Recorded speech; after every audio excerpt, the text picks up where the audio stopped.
سلام خدمت عزیزان.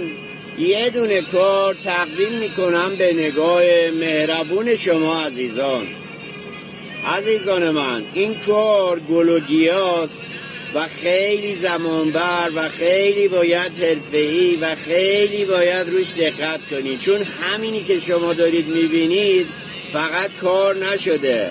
من الان فیلم برداریم عالی نیست، حرفه‌ای نیست که بخوام نشون بدم. بعضی جا که نزدیک تمام کارا شاید 3 لایه شاخ و برگ هست، به خاطر همین خیلی وقت میگیره و خیلی باید دقت بکنی اینو انجام بدی.